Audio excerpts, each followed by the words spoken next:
साल 2084 था। विज्ञान ने इतनी प्रगति कर ली थी कि अब मनुष्य न केवल मंगल और चंद्रमा पर बस्तियां बसा चुका था, बल्कि अन्य सौरमंडलों की यात्रा की संभावनाओं पर भी काम कर रहा था। इसी कड़ी में भारतीय अंतरिक्ष अनुसंधान संगठन आईएसआरओ ने एक नई परियोजना पर काम शुरू किया, कल्पत्रु मिशन, जिसका उद्देश्य बाहरी अंतरिक्ष में जीवन की खोज करना था। इस मिशन की अगुवाई कर रहे थे डॉक्टर आर्यन सिंह, जो एक अनुभवी अंतरिक्ष यात्री और खगोल शास्त्री थे। उनके साथ 3 अन्य वैज्ञानिक थे, डॉ.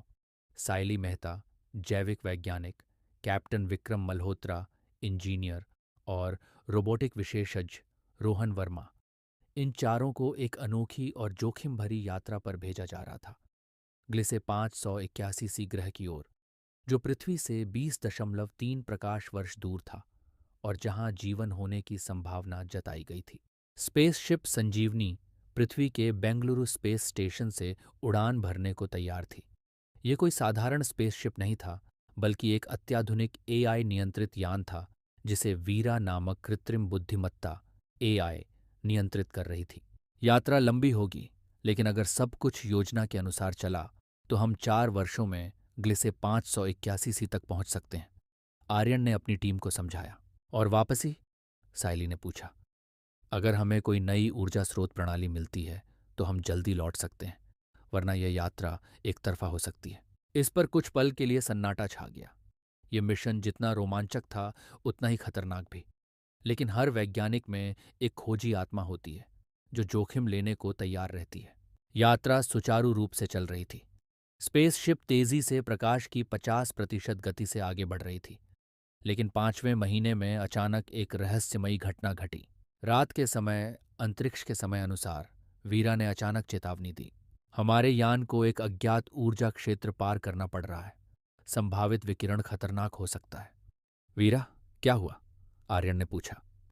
हम एक वर्महोल में खिंच गए हैं, वीरा ने उत्तर दिया। वर्महोल, ये वैज्ञानिकों के लिए अब तक एक सैद्धांतिक अवधारणा थी, लेकिन अब वे खुद उसके अंदर थे। जहाज की स्क्रीन पर समय और स्थान की गणनाएं गड़बड़ाने लगीं।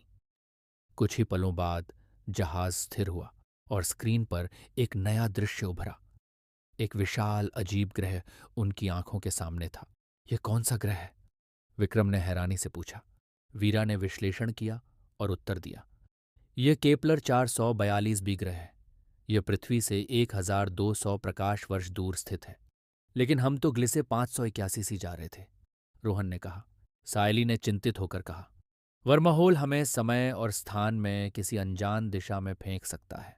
क्योंकि लौटने का कोई रास्ता नहीं था, टीम ने ग्रह की सतह पर उतरने का निर्णय लिया। यान धीरे धीरे उतरने लगा और आखिरकार एक हरे भरे मैदान में लैंड कर गया।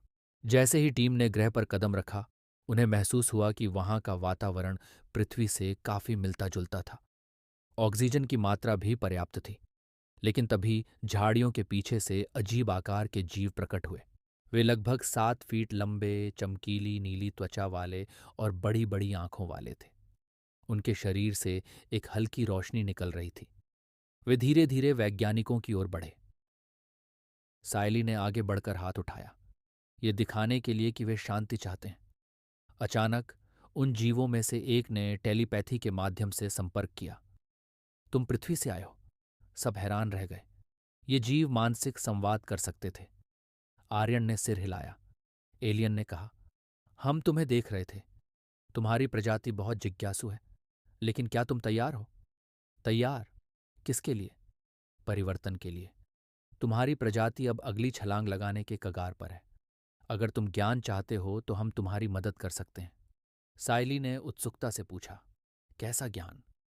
एलियन ने अपनी उंगली उठाई और अचानक आर्यन, सायली, विक्रम और रोहन के दिमाग में अनगिनत वैज्ञानिक सूत्र, ऊर्जा स्रोतों के रहस्य और ब्रह्मांड की अनंत संभावनाएं कौंधने लगीं। उनका दिमाग इतने ज्ञान से भर गया कि वे घुटनों के बल गिर गए। उन एलियंस ने आसमान की ओर इशारा किया और वही नीली रोशनी फिर से प्रकट हो गई।